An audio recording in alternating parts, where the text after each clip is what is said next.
बिस्मिल्लाहिर्रहमानिर्रहीम। अस्सलाम वालेकुम स्टूडेंट्स। मेरी आज की वीडियो आपके एग्ज़ामिनेशन पॉइंट ऑफ व्यू से है। आपके लिंग्विस्टिक्स के पेपर के इम्पॉर्टेंट क्वेश्चंस आपके साथ डिस्कस करूँगी। मेरे बहुत से स्टूडेंट्स की रिक्वेस्ट थी और ख़ास तौर पर मेरी एक स्टूडेंट है आमना, उनकी रिक्वेस्ट थी कि मैं लिंग्विस्टिक्स के क्वेश्चंस के आंसर्स बताऊं। आपका जो लिंग्विस्टिक्स का पेपर है एमए इंग्लिश पार्ट 2, जिसमें आपसे ऑप्शनल पेपर है और जिसमें आपको लिंग्विस्टिक्स के जो क्वेश्चंस पूछे जाते हैं उसमें से एक क्वेश्चन जो 2019 के पेपर में आया है। आम तौर पर तकरीबन हर पेपर के एंड पे क्वेश्चन आपसे पूछा जाता है कि right notes on the two of the following topics, और उसमें से अक्सर लिंग्विस्टिक्स का जो ये टॉपिक है स्टाइलिस्टिक्स, इस पे क्वेश्चन आया आता है। 2019 के पेपर में ये क्वेश्चन आया है, राइट अ नोट, और वो तकरीबन 12.5 नंबर का क्वेश्चन है। जब आपने नोट भी लिखना होता है तो आपने इसका इंट्रो और इसके बारे में जो डिटेल है थोड़ी थोड़ी सब चीज़ों की बतानी होती है। और एक जगह आपको ये क्वेश्चन आया है कि what are the major components of stylistics. इसमें आपने सिर्फ कंपोनेंट्स, इंट्रो के बाद, डेफिनेशन के बाद, थोड़ा सा ये बताने के बाद सिर्फ आपने कंपोनेंट्स ऑफ स्टाइलिस्टिक्स बताने हैं।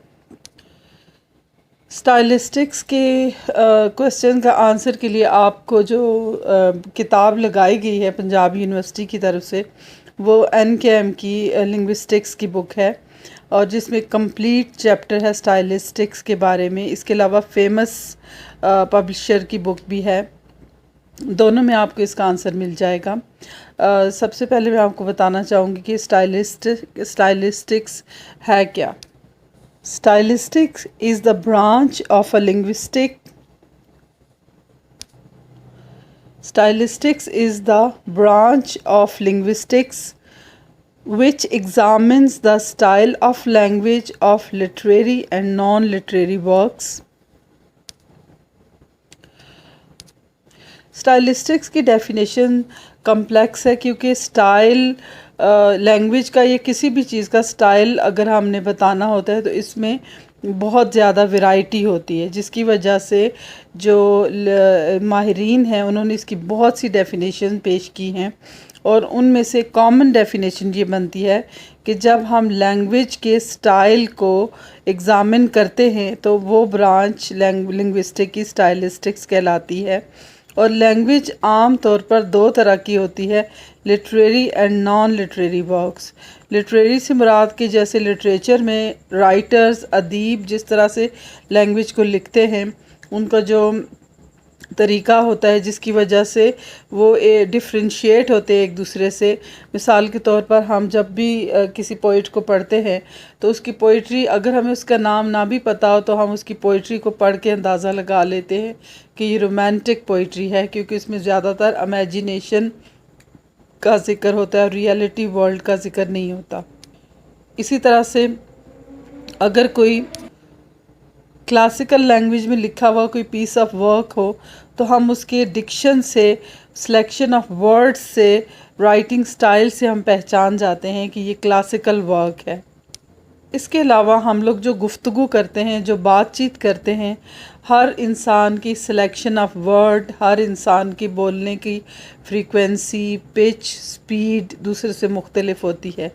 फिर अगर हम देखें कि एक इंसान स्टूडेंट है और दूसरा शख्स किसी ऑक्यूपेशन से उसका ताल्लुक़ है, अगर वो डॉक्टर है या इंजीनियर है, उसकी सिलेक्शन ऑफ वर्ड्स और उसकी एग्जांपल्स और उसकी गुफ्तगू में उसके सब्जेक्ट के अल्फाज हमें नज़र आएंगे। और उसके, अगर कोई शख्स एक्टर है या कोई ख़ातून मॉडल है तो उसकी गुफ्तगू में उसके फील्ड का इफ़ेक्ट नज़र आएगा। तो ये सारी चीज़ें स्टाइलिस्टिक्स के अंडर आ जाती हैं अगर हम इन्हें एनालाइज करते हैं। और स्टाइलिस्टिक्स की चूँकि दो ब्रांचेस हैं, यानी हम कह सकते हैं कि stylistic is the branch of linguistics and stylistic has two further branches, literary stylistics and non literary stylistics. इसके अलावा जो इसका सेकंड पार्ट है क्वेश्चन का, जिसमें पूछा गया है कि what are the components of stylistics. तो उसमें हम बताएंगे कि कंपोनेंट्स ऑफ स्टाइलिस्टिक्स दो किस्म के होते हैं। एक होता है टेक्सचुअल कॉन्टेक्स्ट, यानी टेक्स्ट के अंदर से जो कंपोनेंट्स, जो पार्ट ऑफ स्टाइल हम उठाते हैं। सपोज़ कि अगर एक टेक्स्ट है, एक पीस ऑफ राइटिंग है, या किसी की स्पीच है, या किसी की गुफ्तगू है जिसको हम बाद में उसको एनालाइज करना चाहते हैं, तो सबसे पहले हम उसकी फ़नीमिक क्वालिटी देखेंगे, फ़नीमिक कॉन्टेक्स्ट देखेंगे, यानी उस आवाज़ की, वॉइस किस तरह की है, क्वालिटी कैसी है, आवाज़ की पिच या स्पीच की रेट क्या है, और उसके बाद फिर हम देखेंगे कि साउंड कैसी है, और मॉर्फेमिक कॉन्टेक्स्ट यानी सिलेक्शन ऑफ वर्ड्स कैसी है। सिंटैक्टिक कॉन्टेक्स्ट में देखेंगे कि सेंटेंसेस किस तरह से बनाए गए हैं, क्या उनकी लेंथ क्या है, कम्प्लेक्स सेंटेंस हैं या सिंपल सेंटेंस हैं। फिर हम लेक्सिकल कॉन्टेक्स्ट में देखेंगे कि डिक्शन कैसा है, क्या एवरीडे लैंग्वेज है या क्लासिकल लैंग्वेज है या रोमांटिक लैंग्वेज है, या किस तरह से वर्ड्स को सिलेक्ट किया गया है। और इसके अलावा हम इसमें ये भी देखेंगे कि ग्राफोलॉजिकल कॉन्टेक्स्ट में देखेंगे कि जो पंक्चुएशन या कैपिटलाइजेशन, या हम देखेंगे कि पंक्चुएशन में ये होता है ना कि जब स्पीच को बोलते वक्त पॉज कब किया जाता है और कौन सी बातों को ज़्यादा हाईलाइट किया जाता है। और इसके अलावा हम ये भी देखेंगे कि किन बातों पे ज़्यादा स्ट्रेस है। ये सारी चीज़ें टेक्सचुअल कॉन्टेक्स्ट में आ जाती हैं, यानी आपके पास जो वर्ड, जो पैराग्राफ, जो स्पीच, जो पीस ऑफ राइटिंग आपको दिया जाता है कि आप इसे एग्ज़ामिन करें, उसके अंदर से हम ये सारी चीज़ें निकालेंगे कि उसकी फ़नीमिक quality, morphemic quality, syntactic context, जुमले कैसे बने हैं, वर्ड्स कौन से सेलेक्ट किए गए हैं, लेक्सिकल कॉन्टेक्स्ट, इसी तरह से अल्फाज के दरमियान कितने पॉजेज़ हैं, किस तरह से स्पीच को कंटिन्यू किया गया है, डायरेक्ट स्पीच है, इनडायरेक्ट स्पीच है, एड्रेस है, क्या है, एम्फेसिस किया जा रहा है। ये सारी चीज़ें हमें उसी कॉन्टेक्स्ट से पता चल जाएंगी। उस टेक्स्ट जो पीस ऑफ राइटिंग हमारे सामने होगा उससे हम ये चीज़ें, या एक लिंग्विस्ट उससे निकाल लेता है। तो ये वो सारे कंपोनेंट्स जो पीस ऑफ राइटिंग से ही उठाए जाते हैं, irrelevant to history and psychology and sociology and norms, यानी हम सिर्फ उस टेक्स्ट से रिलेटेड जब चीज़ों को इकट्ठा करते हैं कि इसमें किस किस्म के नाउन इस्तेमाल किए गए हैं, synonyms, antonyms, difficult words, everyday word, ये सारी चीज़ें आ जाएंगी टेक्सचुअल कॉन्टेक्स्ट में। तो ये इसके कंपोनेंट्स होंगे। और सेकंड जो इसका पार्ट है कंपोनेंट्स का, वो एक्स्ट्रा टेक्सचुअल कॉन्टेक्स्ट है, यानी आपको जो पीस ऑफ टेक्स्ट या जो राइटिंग पीस जिसको एनालाइज करने के लिए दिया गया है, उसके अंदर से जो एस्पेक्ट्स निकलते हैं वो नहीं, बल्कि जो एस्पेक्ट्स इसके आउटसाइड द टेक्स्ट हैं। जैसे वो टेक्स्ट जिस ज़माने में लिखा गया, पीरियड कौन सा था, टाइम कौन सा था, वो एरा कौन सा था या एज कौन सी थी, टाइप ऑफ स्पीच क्या थी, लिटरेरी जानरा कौन सी थी, इसके अलावा वो स्पीकर या राइटर कौन शख्स था या उसकी क्या पर्सनैलिटी थी, और वो किससे मुखातब था, उसका लिसनर कौन था या उसके रीडर्स कौन हैं, relationship between speaker and writer, listener and reader, ये सारी चीज़ें देखी जाती हैं। और उसकी एज, उसका सेक्स, उसकी education, social class, status, common stock of experience, ये सारी चीज़ें एक्स्ट्रा टेक्सचुअल चीज़ें हैं। तो जब भी किसी लैंग्वेज को, चाहे वो किसी की पार्ट ऑफ लिटरेरी टेक्स्ट हो, चाहे वो किसी की गुफ्तगू हो, किसी का इंटरव्यू हो, हर चीज़ को, सम टाइम ऐसा होता है कि हम मीडिया पर कोई ख़बरें सुनते हैं या हम कोई एडिटोरियल पढ़ते हैं न्यूज़पेपर में, ये सब चीज़ें क्या होती हैं, ये एक टेक्स्ट होता है। इसको अगर एनालाइज करते हैं तो इसके दो ही कंपोनेंट्स हैं, मेन कंपोनेंट्स इसके दो ही हैं, टेक्सचुअल यानी टेक्स्ट के अंदर से, और एक्स्ट्रा टेक्सचुअल यानी टेक्स्ट के से बाहर से, यानी वो चीज़ें जो टेक्स्ट को इफ़ेक्ट तो करती हैं लेकिन टेक्स्ट के अंदर उनका ज़िक्र नहीं होता। और टेक्सचुअल कॉन्टेक्स्ट में ये चीज़ें भी आ जाएंगी जब भी हमें किसी टेक्स्ट को, पीस ऑफ राइटिंग को हम लोग एनालाइज करते हैं तो उसके phones, phonemic quality, morphemic quality, syntactic lexical quality या ग्राफोलॉजिकल कॉन्टेक्स्ट के अलावा कुछ और चीज़ें भी हम देखते हैं कि वो पीस ऑफ राइटिंग अगर एक स्टोरी है तो उसका बिगनिंग, मिडल और एंड क्या वो इंटर रिलेट है एक दूसरे के साथ। हम ये भी देखते हैं कि पैराग्राफ फॉर्म में है या कितने पैराग्राफ्स हैं, पोइम है या प्ले है। और फिर उसके बाद हम ये भी देखते हैं कि टेक्स्ट के अंदर जो डिवाइसेस इस्तेमाल की गई हैं, लिटरेरी डिवाइसेस, मिसाल के तौर पर उसके अंदर मेटाफर्स का यूज़ है, सिंबल्स का यूज़ है, इसके अलावा मीटर और इस तरह की सारी चीज़ें भी टेक्सचुअल कॉन्टेक्स्ट में आ जाती हैं। तो इस तरह से हम ये सारी चीज़ें कंपोनेंट ऑफ स्टाइलिस्टिक हैं कि जब हम लैंग्वेज के स्टाइल को देखना चाहते हैं। लैंग्वेज का जो स्टाइल है ये बहुत सी फील्ड में इस्तेमाल होता है। आजकल इसके लिए कुछ मशीनें भी बन रही हैं जिसके ज़रिए कोशिश की जाती है कि मुजरमों की जो स्पीच होती है उसको एनालाइज़ किया जाए। तो टेक्सचुअल कॉन्टेक्स्ट और एक्स्ट्रा टेक्सचुअल कॉन्टेक्स्ट ये दोनों बहुत ज़्यादा इम्पॉर्टेंट है और आपकी जो बुक है उसके अंदर डिटेल इसके बारे में बताई गई है। तो अगर आपको सिर्फ कंपोनेंट्स पे क्वेश्चन आता है तो आपने ये दोनों कंपोनेंट्स बताने हैं।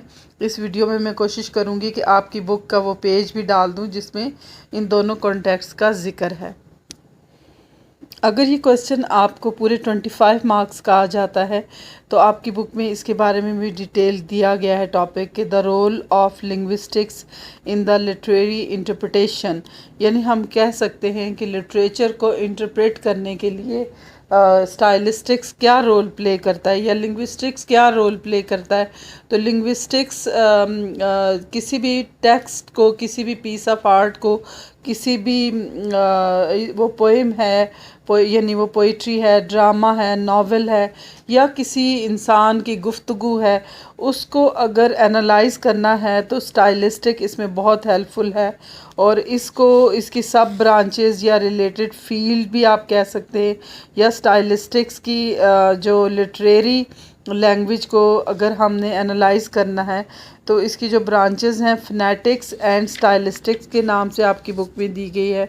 इसी तरह से इसी को आप कंपोनेंट्स ऑफ स्टाइलिस्टिक्स भी कह सकते हैं। Graphology and stylistics, grammar and stylistics, lexicology and stylistics, syntax and stylistics, इसके अलावा psychology and stylistics, sociology and stylistics and code और dialect, switching and stylistics.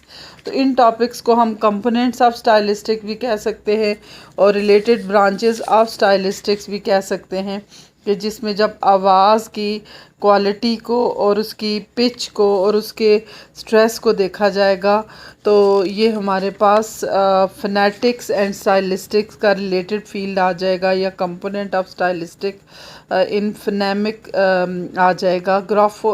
Graphology and stylistics में हम पंक्चुएशन का इस्तेमाल जो स्पीच के दौरान, जैसे ड्रामा में ख़ास तौर पे इसका यूज़ होता है डायलॉग्स को बोलते हुए, क्वेश्चंस एंड आंसर करते हुए, जब भी डायलॉग रिटन फॉर्म में आते हैं और उसमें किस तरह से अल्फाज को सिलेक्ट किया जाता है। और इसमें बहुत सी ऐसी टेक्निक्स होती हैं जिसमें इसको स्टाइलिस्टिक्स को हम पंक्चुएशन के ज़रिए हम इसको पढ़ सकते हैं।